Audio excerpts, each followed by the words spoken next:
नमस्कार, मैं मोहम्मद खैरुल इस्लाम, yoga museum news Hindi समाचार में आप सबका स्वागत है। आज की ताज़ा खबर। हमारे बीच हमारे सब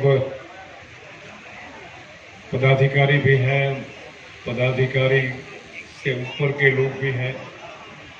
जाडेजा साहब, गोपाल जी, जयसवाल जी, के हमारे पदाधिकारी से भी बढ़कर सब है। यहाँ हमारे सेक्रेटरी जनरल शर्मा जी, रमेश लोहान जी, हर्षद भाई और पूरी सरकार यहाँ है। पूरी सरकार इसलिए कह रहा हूँ कि अगर गौतम अकेला आता तो आधी सरकार आती, मगर पूरी सरकार यहाँ है।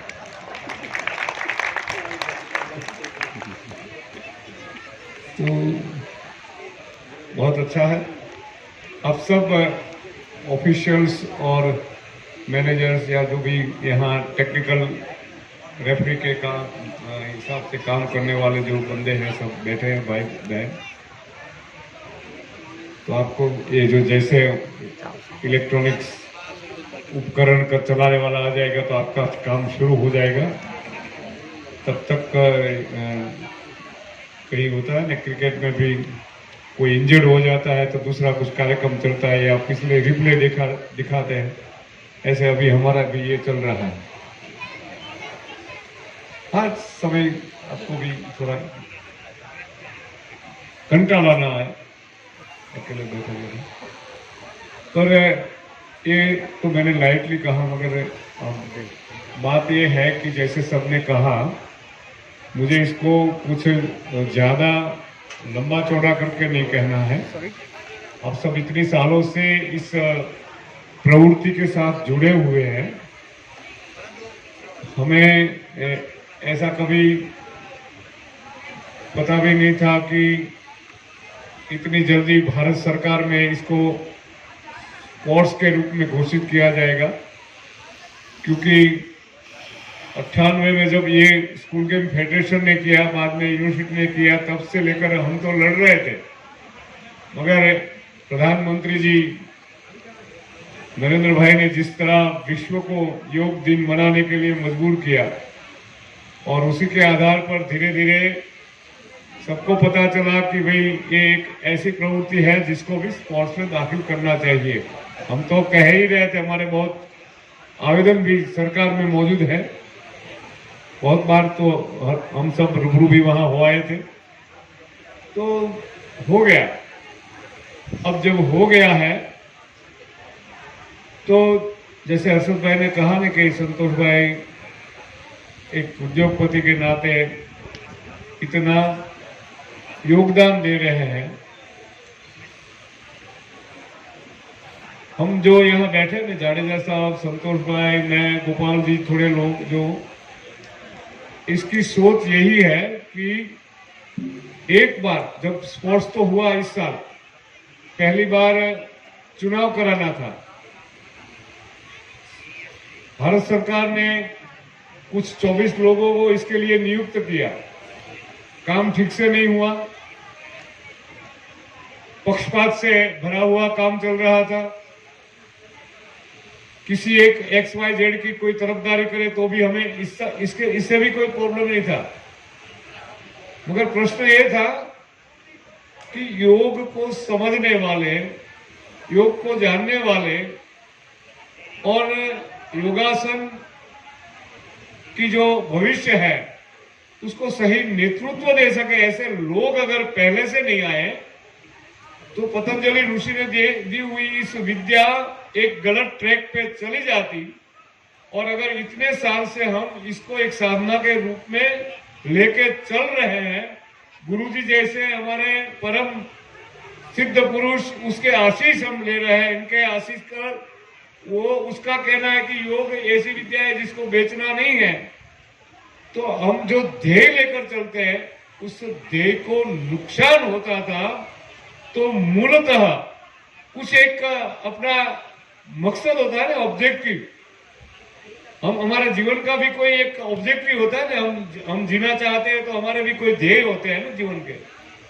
तो इसी तरह योग की इस प्रवृत्ति में भी एक सही ट्रैक पर जाए, इतनी सालों की मेहनत के बाद जो हुआ है वो गलत ना हो जाए, इसकी जिम्मेवारी हम इसमें काम कर रहे थे इसलिए हमारे पर भी है। तो हमने सोचा कि हम लड़ेंगे, जो करना होगा वो करेंगे, मगर गलत हाथों में इसका नेतृत्व हम नहीं जाने देंगे, नहीं जाने देंगे, नहीं जाने देंगे, ये हमारा संकल्प है। और इसी कारण आज यहां 856 स्पर्धकों ने रजिस्ट्रेशन करवाया। हम ये दृश्य देखना चाहते थे मगर ईश्वर की इच्छा नहीं होगी। खैर ओमिक्रॉन आ गया तो हमको भी मजबूरन सरकार की गाइडलाइन को फॉलो करना ही था, तो ये हमने क्वार्टर फाइनल तक ऑनलाइन करवा दी। अब 244 स्पर्धक पूरे देश के 26 राज्य से यहाँ इकट्ठे हुए। कल से उसकी स्पर्धा का प्रारंभ होगा, कल इनॉग्रेशन फंक्शन है। तो ये जो सब चीज है वो इसलिए एक अलग स्तर पर हो रही है, जिसका आप कहीं वर्णन करोगे तो कोई मान नहीं पाएंगे। ऐसे माहौल में, ऐसी सुविधा में, ऐसे एक सभी इंफ्रास्ट्रक्चर के साथ हो रही है, क्योंकि ईश्वर की ये इच्छा है कि ये लोग सफलता में पाए।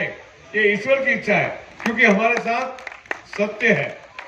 और पतंजलि सूत्र में भी यही कहा गया है कि सत्य शाश्वत होता है।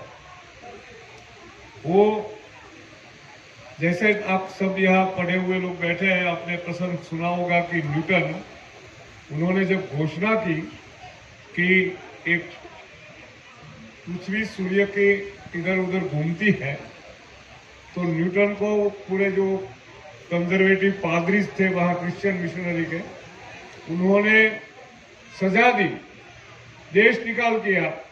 न्यूटन को बहुत सहन करना पड़ा, मगर न्यूटन की डेथ के बाद भी क्योंकि वो सत्य था इसलिए शाश्वत था। तो आज हम क्या पढ़ते हैं अभी,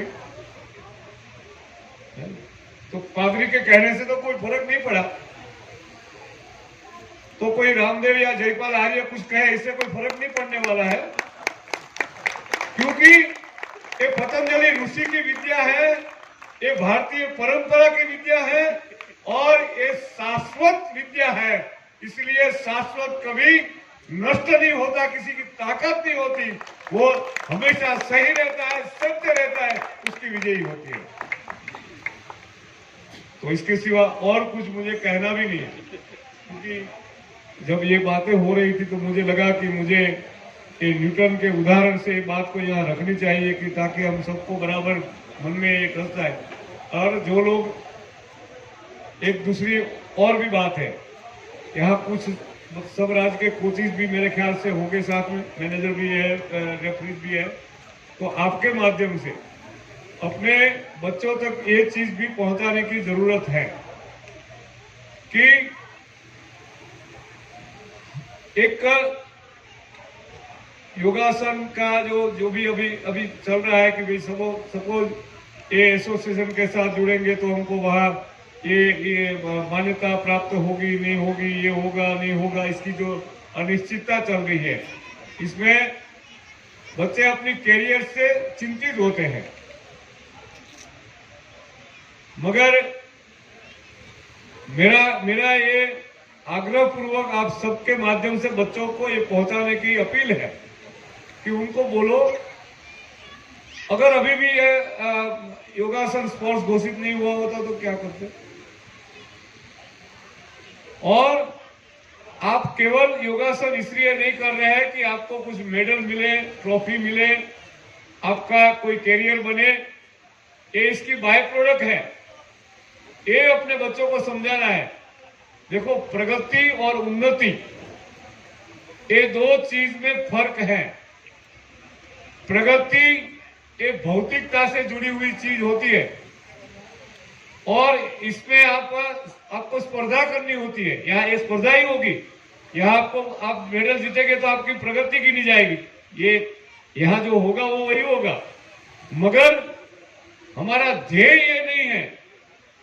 हमारा ध्येय तो है उन्नति, प्रगति से आप स्पर्धा में पहले आ सकते हैं, फिर जब पहले आने की स्पर्धा में आप पीछे रह जाते हैं तब स्ट्रेस में आ जाते हैं, आपका आनंद दुख में भी पलट सकता है।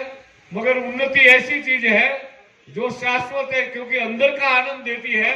तो उन्नति के लिए हमने योग चुना है। हमने केवल स्पर्धा के लिए योग नहीं चुना है, हम तो अपनी आत्मोन्नति भी करना चाहते हैं।